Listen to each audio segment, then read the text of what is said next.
Assalamualaikum warahmatullahi wabarakatuh. Good evening, Luzon, Visayas, and Mindanao. I'm Princess Abiba Saripaudak from Radyo Pilipinas. Welcome to Balitang Pambansa. Tonight's headlines. The palace firmly denies the fake video circulating on social media that is being maliciously linked with the administration's program on very affordable rice. China denies the allegation that it is meddling with the country's midterm elections. The administration's senatorial bets continued their election campaign in Pangasinan. On top of the news, the latest piece of fake news going viral on rotting grains of rice sold at 29 pesos a kilo shows the desperation of trolls and haters to throw anything at the wall and hope one sticks. Then again, the distribution of rice at 20 pesos a kilo in the Visayas region is still being finalized by the DA and the LGUs concerned. Our Kenneth Paciente fills us in with more. This is the viral video showing a sample of low-quality rice. According to the post, this is allegedly being sold for 20 pesos and is being linked to the government's program. The palace lambasted the said post, saying that it is clearly just a smear campaign from critics. That's fake news. Disinformation. Mag-ingat po tayo, lalo-lalo na po, na pinakita po ni Senator Tolentino ang halaga sa isang cheque para sa mga keyboard warriors. So dito po mag-ingat po ang mga Pilipino dahil ang ibebenta po na bigas ay yun sa mga authorized outlets. The palace also questions how such rice could already exist when the Department of Agriculture and local government units are still in the process of mapping out the rollout of the program in the Visayas region. According to them, the motive is clear. There are some who do not want this such program to succeed. Hindi pa po nasisimulan ang paglabas ng bigas na ibebenta sa market at sa kadiwa. Patungkol po dito sa proyektong ito. Hindi pa nga nakikita, wala pang nakikitang bigas na ibebenta, pinipintasan na. Pinipintasan na panghayop. Sinabi na rin po ni Secretary Laurel ang pagkadismaya niya sa statement na ito ng Vice Presidente. Amid the criticisms, Castro again emphasized that the program will push through to address the needs of Filipinos. She also guaranteed that good quality rice will be sold. Ang kagustuhan po ng Pangulo ay makapagbigay ng magandang serbisyo sa inyo. Huwag po natin hayaan ang mga ganitong klase ng pananalita ay makasira, hindi lamang sa Pangulo, kung hindi sa buong bansa. Hindi pa po nagro-roll out itong mga ibebentang bigas. Hintayin na lang po natin kapag po natapos na po yung guidelines at nailabas na po ito. At saka natin mapapakita kung ano ba ang magiging resulta para sa mga kababayan natin, lalo na pagka nasa laylayan ng lipunan. The palace also said that the program will first be implemented in the Visayas, since local officials there were the first to express their willingness to cooperate. From PTV Manila, Kenneth Paciente, Balitang Pambansa. The government will not turn a blind eye to reports of alleged Chinese interference in the upcoming midterm elections in May. The palace described such information as alarming. During a Senate hearing, the National Security Council, or the NSC, revealed that there are indications of possible foreign interference by China as the nation prepares for next month's electoral exercise. In response, the palace assured the public that a thorough investigation will be conducted to determine the veracity of these reports. Although specific details of the alleged incident have yet to be disclosed, the palace said that it will coordinate closely with the NSC to further discuss the said issue. Ito po ay talaga nakakaalarma at paiigtingin pa po natin ang sa utos na rin po ng ating administrasyon na imbestigahan ng malalim para malaman po natin kung ano man ang katotohanan patungkol po dito. Dahil nga kahapon po ito nangyari at nagkaroon ng pag-iimbestiga.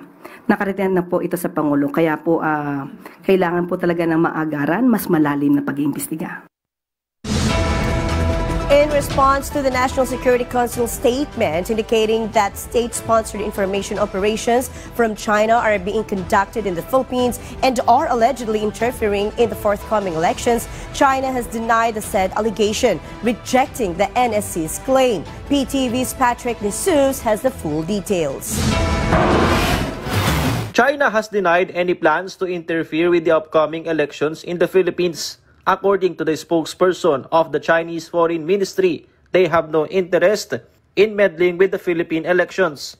During a Senate hearing yesterday, several pieces of evidence were presented pointing to the alleged interference by China and supporting for candidates they supposedly favor.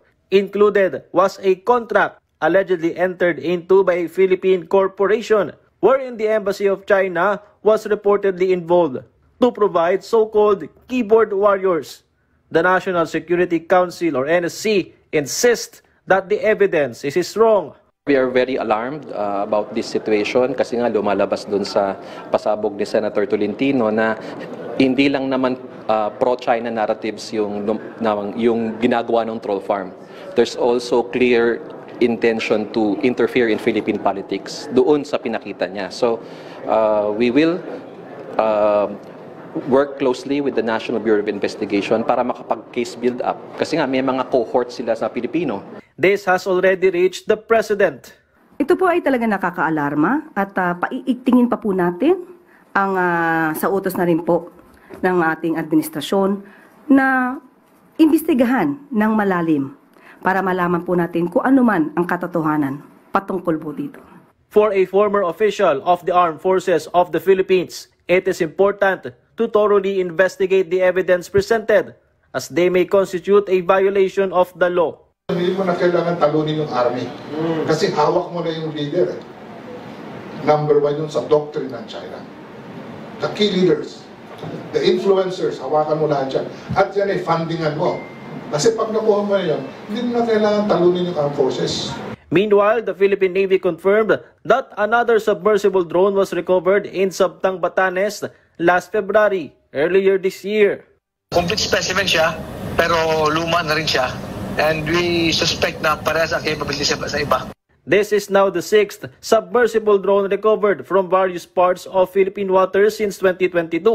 Based on the conducted analysis, some of them are suspected to have originated from China. From PTV Manila, Patrick De Jesus, Balitang Pambansa. On the other news, President Ferdinand Marcos Jr. has signed 4 key laws. Among the laws the Chief Executive signed are RA number 12179, extends some corporations' term by 10 years to manage national powers, debts, and payments. RA number 12180 will also strengthen FIVOC's capabilities for better monitoring of volcanic and seismic activities. RA number 12178 shall declare May 16 as National Education Support Personal Day, the special working holiday. We also have RA number 12176 increases the bed capacity of Tomas La Chica District Hospital in Davao Occidental from 25 to 50 beds. These laws aim to improve public services and infrastructure.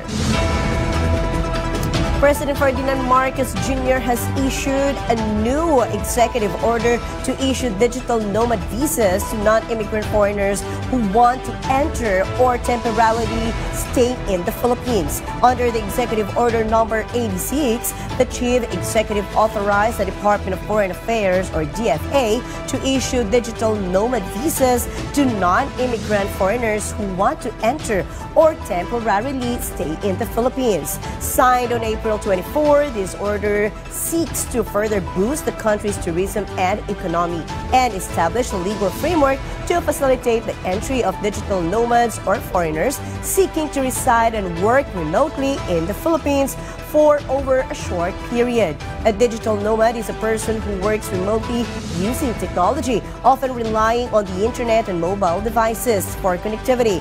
They travel and live in various locations in the country while working. The administration's senatorial slate under the Alyansa para sa Bagong Pilipinas coalition brought its campaign efforts to Pangasinan, one of the country's vote-rich provinces with over 2.15 million registered voters presenting their platforms to energize local support. PTV's Melales Moras has the report. Alyansa para sa Bagong Pilipinas senatorial candidates defended the government's 20 peso rice program. In a press conference today held in Dagupan City, Pangasinan, criticisms such as the program's timing appear to be politically motivated were discussed. However, the group had this to say. Ganun talaga eh. Whatever timing it is, kahit last year pa yun, sasabihin niya rin, konektado sa election. Ganun talaga. You will never be able to please everyone. The important thing is you do what is right. My take, pagka tinutulungan mo yung kahirapan at saka gutom, nothing is too late, nothing is too little. Gutom yan sa kakahirapan yun lang. Congressman Erwin Tulfo also emphasized the need to review the rice tariffication law to ensure the long-term sustainability of affordable rice. Gawin natin yung mga subsidy para sa poorest of the poor, ibigay lahat dyan sa NFA para makabili sila bigas, and then yung NFA ibenta yung bigas immediately after they purchase the mga farm gate para may murang bigas lagi. Earlier, Senator Bong Revilla also shared nothing but praises to this program. Napakalaking bagay ito. Ito'y campaign promise ng ating mahal na Pangulo na dapat nating tuparin sa sambayanan. Team Alyansa went to Pangasinan today for their latest campaign rally. With just under 3 weeks left before the 2025 national elections, the administration's senatorial bet said they will further intensify their efforts to woo voters. Ramdam mo yung dalahan ng grupo at nakakatuwa, nakakatago sa puso itong ginagawa. So maraming salamat po sa lahat ng pumunta rito. Prior to this, Alyansa senatorial candidate Manny Pacquiao also visited Dasmariñas, Cavite along with other Alyansa bets. While for House Deputy Speaker Camille Villar, she assured to continue prioritizing overseas Filipino workers. From PTV, Melales Moras, Balitang Pambansa. On the other news, the Department of Agriculture has brought relief and satisfaction to the men and women in uniform of the PNP with its latest initiative of setting a Kadiwa food and produce outlet in Camp Bagong Diwa in Bicutan. And cops from near and not so near are taking full advantage of dirt cheap prices of produce and food items. The Kadiwa in Camp Bagong Diwa is first of its kind inside a military camp or law enforcement headquarters, and it has been a huge hit among the police, their keen civilian employees, and tenants inside the camp thus far.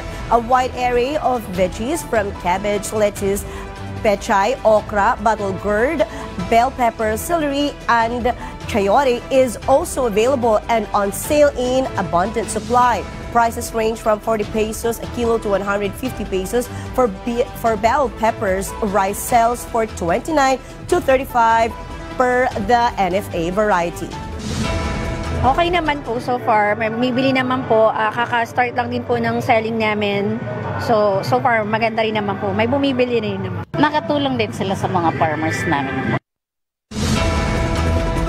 As part of this year's Balikatan exercises, the Armed Forces of the Philippines, or the AFP, reported that the decommissioned World War II era corvette once considered the most decorated warship in the Philippine Navy.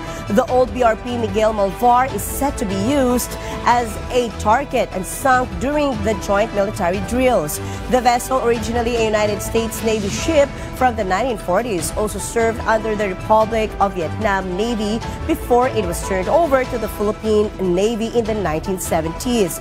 The Philippine Navy admitted that it is saddened by the decision to make the old BRP Miguel Malvar a target in the exercise, given the vessel's rich and storied history. However, the Navy also considers the move symbolic, representing the modernization and evolving capabilities of the country's naval forces.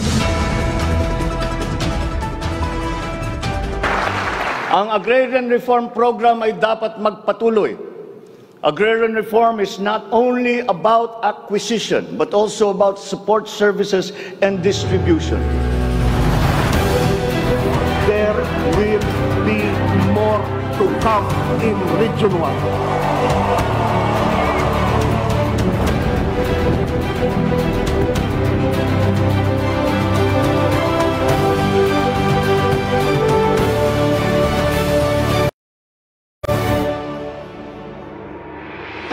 hapon po, ako po si Rolly Macho, chairman po ng Bantog Samahang Nayon Multipurpose Cooperative.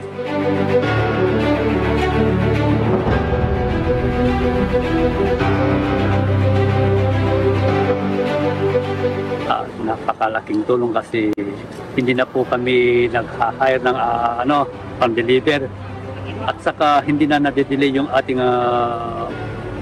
delivery kasi dito na po yung binigay ng DAR na delivery funds natin. Gusto pong magpapasalamat sa DAR kasi ang ating butihing secretary, Sir Conrado Estrella. At saka sa ating butihing President BBM, salamat po sa tulong. Kung wala po kayo siguro na tumutulong sa amin, palagay ko wala din po ang Bantog Samahang Nayon.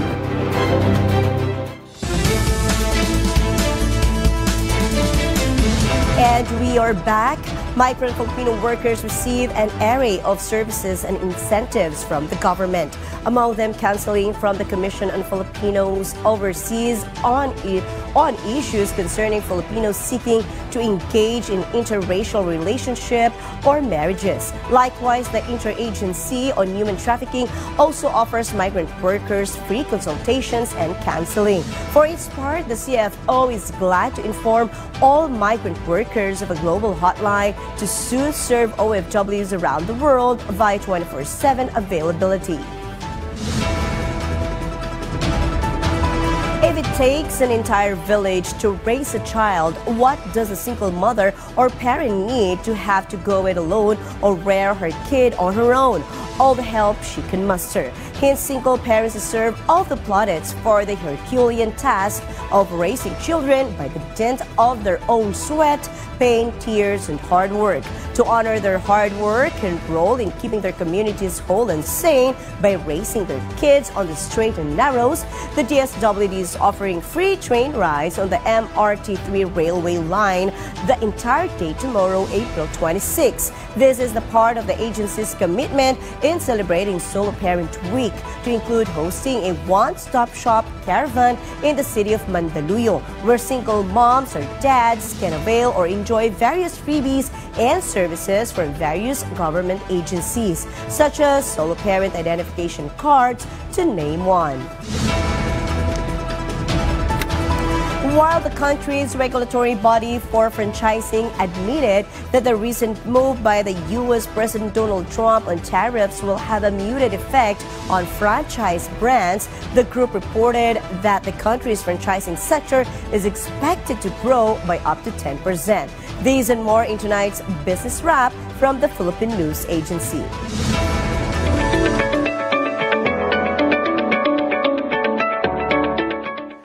Shifting to business headlines, the country's franchising sector is expected to grow by up to 10% with a revenue of about 800 billion pesos. The Philippine Franchise Association, or PFA, has expressed optimism about the industry's growth this year amid uncertainties in the market, with the food segment being the main driver. PFA Chair Christopher Lim noted that the reciprocal tariffs from the U.S. will have a muted effect on Philippine franchise brands as players have diversified their supply base.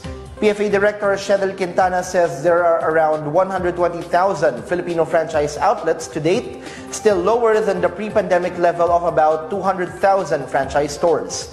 The franchise sector has created around 2 million jobs and contributed 7.2% to the Philippine economy to date. Meanwhile, Socio-Economic Planning Chief Arsenio Balisacan foresees the Philippines rising to an upper-middle income economy even despite the anticipated global growth slowdown brought by a brewing trade war. The Secretary of the incoming Department of Economy, Planning and Development anticipates that the country would graduate to upper-middle income country status by next year.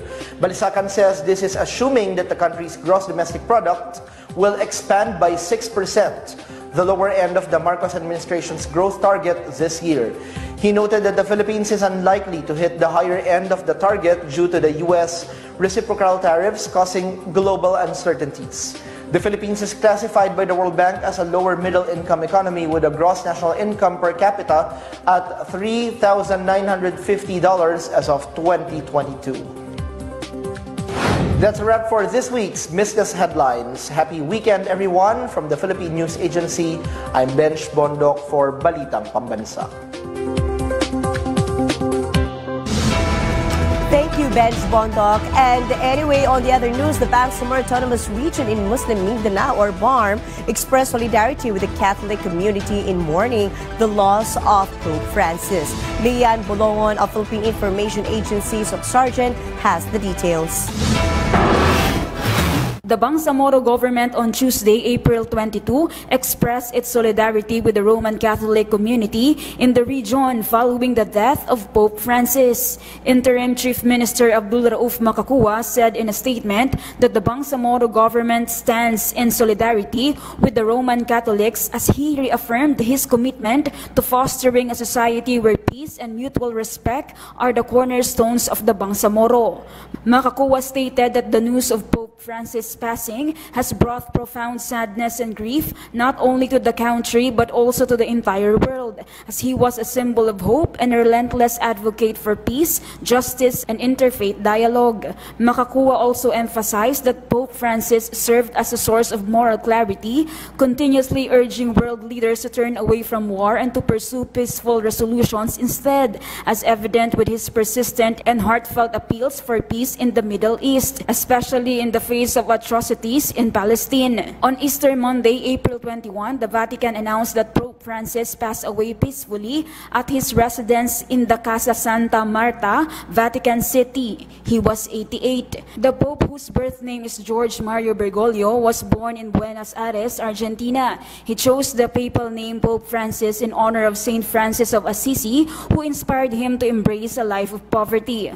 The Vatican also announced on Tuesday, April 22, that the Pope will be laid to rest at the Basilica of St. Major on Saturday morning, April 26. The St. Mary Major Basilica, also referred to as the Church of Santa Maria Maggiore, is the largest Marian church in Rome, Italy, where the Pope is said to visit frequently due to his devotion to the Blessed Virgin Mary. From the Philippine Information Agency, Sergeant Lian Bolongon, Balitang Pambansa.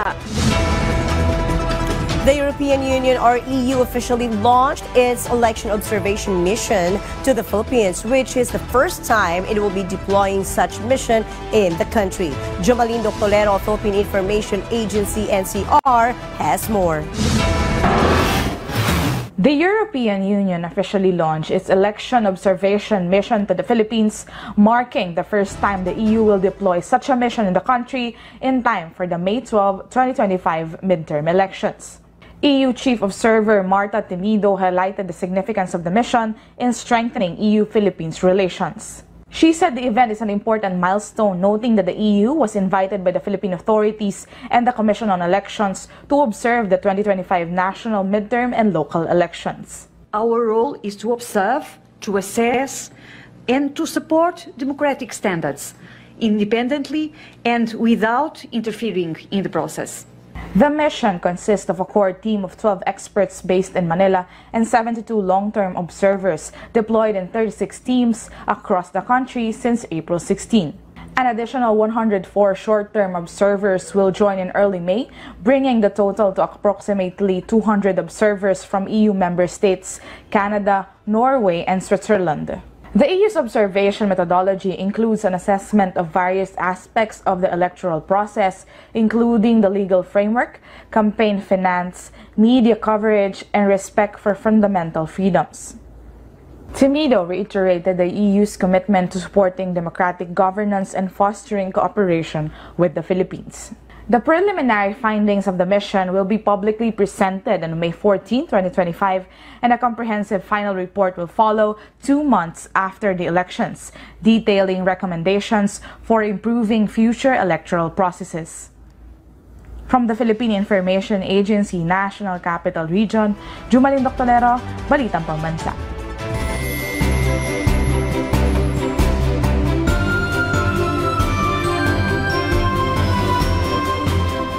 And for our weather update, the Intertropical Convergence Zone or the ITCZ is affecting southern Mindanao while the easterly is affecting the rest of the country. Surigao del Sur, Davao Oriental, Davao Occidental, Sarangani, Sultan Kudarat, Basilan, Sulu, and Tawi-Tawi may expect partly cloudy to cloudy skies with isolated rain showers or thunderstorms. Meanwhile, Metro Manila and the rest of the country may encounter partly cloudy to cloudy skies with isolated rain showers or thunderstorms. And that concludes our rundown of the latest, widest, and most comprehensive news and information from all across the nation. This is your trusted news source, always ready to inform and serve the Filipino people. Catch Balitang Pambansa again next week at 7 a.m., 12 noon, 6 p.m., and 9:30 p.m. for more updates and developments. From Radyo Pilipinas, I'm Princess Habiba Saripaudak, and this is your Balitang Pambansa.